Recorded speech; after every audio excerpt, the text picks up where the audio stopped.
روزے کی جو ٹائمنگز ہیں یعنی سحری اور افطاری کی، یہ بھی اکثر لوگ پوچھ رہے ہوتے ہیں کہ ہم نے اذان کو فالو کرنا ہے یا ٹائمنگ کو فالو کرنا ہے. بھائی آپ نے ٹائم کو فالو کرنا ہے. اذان جو ہے وہ سحری اور افطاری کے لیے نہیں دی جاتی. اذان دی جاتی ہے آج کے دور میں اس لیے کہ نماز کے لیے آپ کو انفارم کیا جائے.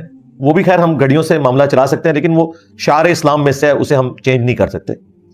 اس لیے اذانیں تو ساری کی اذانیں بھی 15 منٹ تک ہوتی رہتی ہیں اور لوگ اس دوران کھاتے پیتے رہتے ہیں. تو اس طرح تو روزہ نہیں ہوگا بھائی. اگر آپ کا ٹائم ٹیبل بتا رہا ہے کہ آج 5:10 پہ ختم سحری ہے، تو بس آپ نے 5:09 پہ ہی کھانا پینا بند کر دینا ہے اپنے علاقے کے مطابق. اذان کا تو کوئی تعلق ہی نہیں ہے. بعض اوقات مساجد کے اندر گھڑیاں سٹینڈرڈ ٹائم پہ نہیں ہوتی ہیں، ان کو بھی 5:10 کا پتا ہے لیکن 3 منٹ گھڑی پیچھے ہے، تو ظاہر ہے وہ تو جا کے 5:13 پہ اذان دیں گے اور آپ اذان کے اوپر لائک کریں گے. لہٰذا آج کے دور میں تو یہ مسئلہ اس طریقے سے نہیں ہونا چاہیے. پلس افطار کے وقت بھی گھڑیوں کی ٹائمنگ کا فرق ہوتا ہے اور پھر کچھ زدہ معاملات بھی چل رہے ہوتے ہیں. ہم نے تو اپنے جیلم شہر میں دیکھا ہے کہ بالکل صحیح ٹائم پہ اذان دے رہے ہوتے ہیں اہل حدیث. جیسے ہی رمضان شروع ہوتا ہے 5 منٹ پہلے اذان دینا شروع کر دیتے ہیں، جی بھی جلدی افطار کرنا ہے. بھائی وقت سے پہلے تو افطار نہیں کرنا. لہٰذا پہلا شرعی مسئلہ یہ ہے کہ آپ لوگوں کے پاس ٹائم ٹیبل بھی موجود ہے، گھڑی سٹینڈرڈ ٹائم ہونی چاہیے. ایپس ہیں تو ان کے ذریعے آپ دیکھ لیں، اس میں بھی جو کراچی یونیورسٹی والوں کی کیلکولیشن ہے ٹوائلائٹس کے پوائنٹ آف ویو سے وہ بہترین ہے، اس کو آپ فالو کریں. اور اپنی جو مساجد کے اندر ڈیجیٹل واچ ہیں ان کو وہ شافی ٹائم کے اوپر آپ رکھ لیں. ویسے تو حنفی اور شافی ٹائم میں فجر اور مغرب کا فرق نہیں ہے، وہ صرف عصر کا فرق آتا ہے. لیکن چلیں وہ آپ اس کو اس پہ سیٹ کر لیں اور اس کو آپ نے فالو کرنا ہے. 5 منٹ پہلے ہی روزہ بند کر دیں. اسی طریقے سے کھولنا ہے تو جب تک وہ ٹائم پورا نہ ہو جائے روزہ نہیں کھولنا، ادروائز آپ کا روزہ سرے سے نہیں ہوگا. یہ ایک کریٹیکل مسئلہ ہے. باقی قرآن حکیم میں جو میں نے آپ کو بتایا رکوع نمبر 23 آیت نمبر 183 سے 188 اس میں بھی آیا ہے کہ آپ نے روزے کو سٹارٹ کرنا ہے طلوع فجر سے لے کر رات ہونے تک. اور رات کی ڈیفینیشن شریعت میں غروب آفتاب ہے.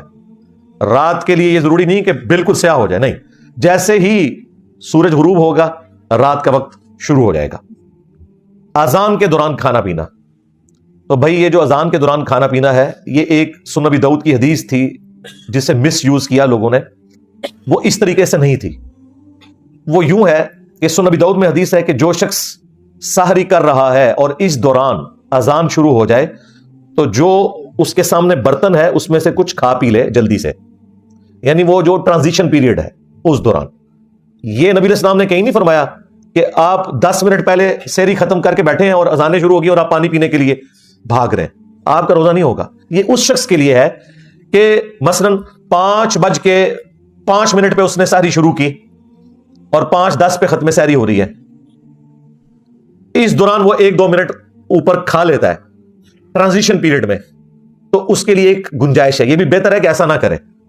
لیکن ایک بندہ اٹھا ہی 5:10 پہ ہے اور اسے پتا ہے کہ 5:25 تک اذانیں چلتی ہیں اور ختم سحری ہے ہی 5:10 ہے، تو وہ 15 منٹ کے جی میں اذانوں کے دوران کھا رہا ہوں، اس کا روزہ کوئی نہیں. بالکل یہ ذہن میں رکھیے گا. تو وہ اس حدیث کو غلط لوگوں نے یوز کیا. وہ ٹرانزیشن پیریڈ کے لیے تھا. جس طرح بخاری مسلم میں ہے کہ جس نے طلوع آفتاب سے پہلے فجر کی 1 رکعت پا لی اس نے فجر کی نماز پا لی، اگرچہ 1 رکعت اس کی اس ٹرانزیشن پیریڈ میں ہے کہ سورج نکل رہا ہے، غروب وقت ہے، لیکن پھر بھی اس کی نماز ہو جائے گی. اس طریقے سے اسی حدیث میں ہے جس نے غروب آفتاب سے پہلے عصر کی 1 رکعت پا لی اس نے عصر کی نماز پا لی، اگرچہ اس کی 3 رکعتیں مغرب کے وقت میں ہے. تو یہ ٹرانزیشن پیریڈ کی بات ہو رہی ہے، یہ ذہن میں رکھیے گا. اور یہ بھی اس شخص کے لیے ہے جو شخص اس سے پہلے سحری شروع کر چکا تھا، کسی مجبوری کی وجہ سے وہ لیٹ اٹھا تھا. لیکن اگر کوئی شخص اٹھا ہی ایسے وقت میں ہے کہ ختم سحری ہو چکی ہے، اس کے لیے یہ نہیں ہے، یہ ذہن میں رکھیے گا. اس کی مرضی ہے، ٹھیک ہے، وہ 8 پیرا روزہ رکھنا چاہتا ہے رکھ لے، ادر وائز چھوڑنا چاہتا ہے چھوڑ دے، بعد میں ایک روزے کی قضا دے دے اگر اسے یہ خدشہ ہے کہ میں کھائے پیے بغیر روزہ چلا نہیں سکوں گا.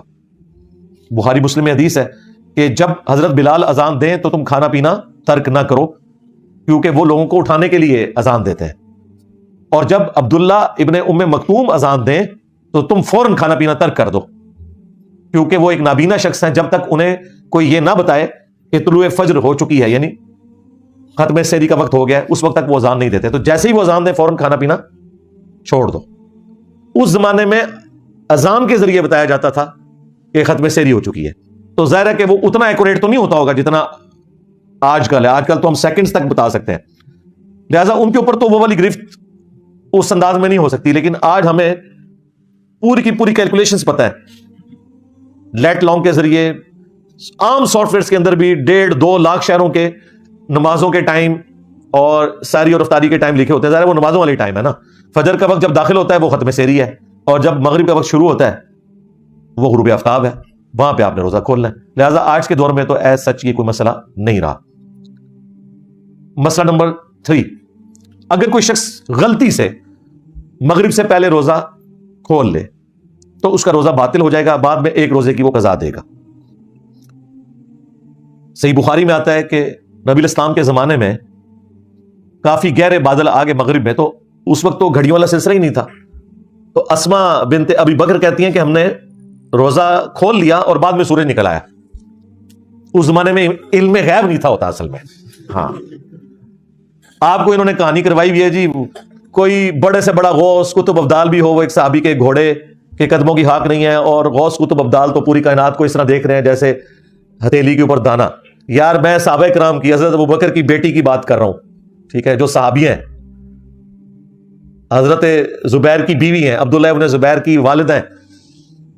وہ کہہ رہی ہیں کہ ہم نے روزہ کھولا اور بعد میں سورج نکل آیا. تو وہ عبداللہ ابن زبیر کا جو چھوٹا بھائی ہے عروہ ابن زبیر, ان کے بیٹے تھے ہشام, وہ یہ روایت بیان کر رہے تھے. تو وہ ہشام بن عروہ سے کسی نے پوچھا کہ جب سورج نکل آیا تھا تو پھر وہ روزے کا کیا بنا؟ تو انہوں نے کہا روزے کی قضا دی تھی, اس کے سوا تو کوئی چارہ ہی نہیں تھا. لیکن دیکھیں آج یہ نہیں ہو سکتا. میں کہتا ہوں جی گپ اندھیرا چھا جائے اور غروب آفتاب کا ٹائم آپ کی گھڑی بتا رہی ہے 6:20, ہمارا بچہ بھی روزہ نہیں کھولے گا, جو مرضی ہو جائے. وہ کہے گا یہ تو سورج نکل آئے گا. یہ سائنس کی برکات میں آپ کو بتا رہا ہوں کہ آج کل دین کو پریکٹس کرنا کتنا آسان ہے. یہ غلطی کے چانس ہی ختم ہو گئے. تو اس سے یہ بات پتہ چل گئی کہ اگر کوئی شخص اس طریقے سے غلطی کر بیٹھے تو وہ بھول چوک اس کی معاف نہیں ہوگی, اس کا روزہ اسٹیبلش ہی نہیں ہوگا. اس کیس کے اندر اگر کوئی شخص بھول کر کھا پی لے, یعنی اسے یہ یاد نہیں رہا کہ اس کا روزہ تھا, تو اب اس کا حکم ڈفرنٹ ہے. وہ بخاری مسلم میں حدیث ہے, جو شخص بھول کر کھا پی لے تو اسے اللہ نے کھلایا اور پلایا ہے, اس کا روزہ اس سے ضائع نہیں ہوگا. لیکن جیسے ہی اسے یاد آئے گا, وہ جو منہ میں بھی لقمہ ہے وہ باہر پھینکنا ہوگا. یہ نہیں ہے کہ آپ بوٹی رکھی ہوئی ہے چلو, نہیں, اس ایک لمحے میں جیسے ہی آپ کو پتا چلا تو اس کو بھی آپ نے منہ والی غذا کو بھی باہر نکالنا ہوگا. اگر اس سے آپ نے اندر کر لیا پھر روزہ گیا, کیونکہ اب آپ کو پتا چل گیا نا.